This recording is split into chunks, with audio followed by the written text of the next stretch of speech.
Thanks for clicking. Canada's real estate prices are set to drop by 20 to 25% by the first quarter of 2023. This according to a new report released by TD. The report from TD is the result of a Q&A session on the outlook for the Canadian housing market and differs from a report published just 2 months ago, as the bank has revised its projections downward. It's worse than we thought! With that said, although the report does revise TD's projections for Canada's housing market, it also goes over why TD thinks our real estate market is in for a recalibration and not a total housing crash. So what I want to do today is go over the report, look at the revisions made since the last report was published 2 months ago, and then take a look at why TD says Canada's real estate market is going to recalibrate and nothing worse. The Bank of Canada is set to make its interest rate announcement next week, which will obviously have a big impact on Canada's real estate market going forward. We'll have updates out on that announcement on this channel. If you want to get those updates, make sure you click like and subscribe. But for now, let's get into TD's report.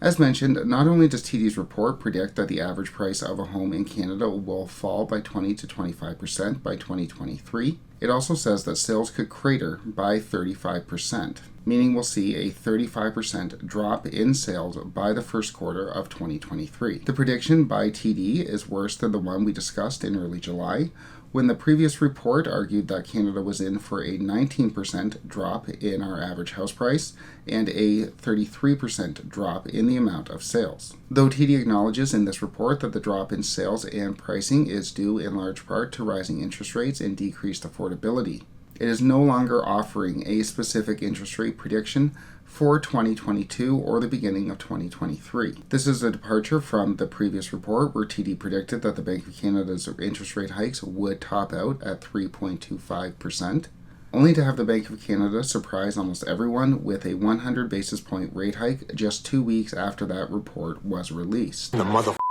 one who calls the shots. And although TD doesn't offer a specific interest rate prediction, Smart. they do argue that the bulk of the Bank of Canada's interest rates are behind us, which should lead to Canada's housing market recalibrating and not crashing. Indeed, including a slowdown on the pace of rate hikes from the Bank of Canada, TD argues that there are 3 main drivers which will prevent a housing crash in Canada. First, TD argues that although the Bank of Canada has engaged in the fastest pace of rate hikes in decades, they expect it to pause its path in the fourth quarter, or at least slow down the pace and severity of those rate hikes.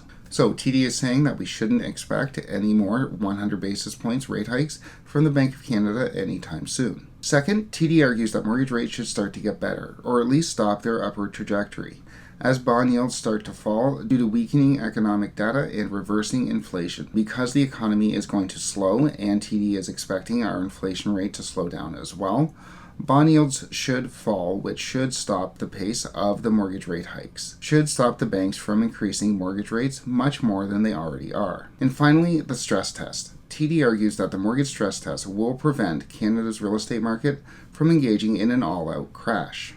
Because buyers were qualified at a much higher rate than they are currently paying, this should provide a cushion for homeowners. Unlike other countries like the United States, which is experiencing an interest rate shock, TD says that our stress test provides a layer of protection. So in summary, TD has revised its forecast from 2 months ago, where it predicted a 19% drop in our average house price, and is now predicting a 20 to 25% drop. And it's also revised its prediction for our number of sales up to 35% from 33% 2 months ago. However, TD says we're not going to see an all-out real estate crash. Rather, we're going to see a real estate recalibration. That sounds much better than... Due in large part to the Bank of Canada slowing down the pace of its rate hikes, to the mortgage rates, the path of mortgage rate hikes slowing down, maybe even reversing as bond yields fall. And TD says that the mortgage stress test provides a layer of protection, which should prevent homeowners, current homeowners, from defaulting on their mortgages. However, we've seen a lot of predictions for Canada's real estate market on this channel, and as we've seen with the report today, the predictions are not exactly going in the preferred direction. Depending on who you are, I suppose. But the predictions are not exactly going in the right direction, with predictions of further and further price drops and more decreases in the number of sales. And a lot of these predictions in many areas of the country have already come true. In Toronto, the average house price in February was $1.334 million.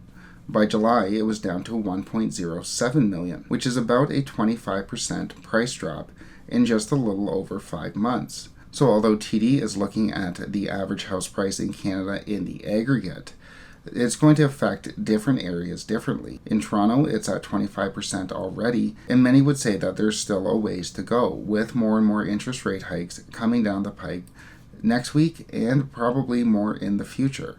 More and more as time goes on if this inflation rate is not got under control. So TD has revised its predictions downward from 2 months ago, and obviously we're going to continue to have more reports on Canada's housing market with more predictions as this goes on. We'll obviously have updates out on this channel on those reports. If you want to get those updates, make sure you click like and subscribe. But for now, thanks so much for watching.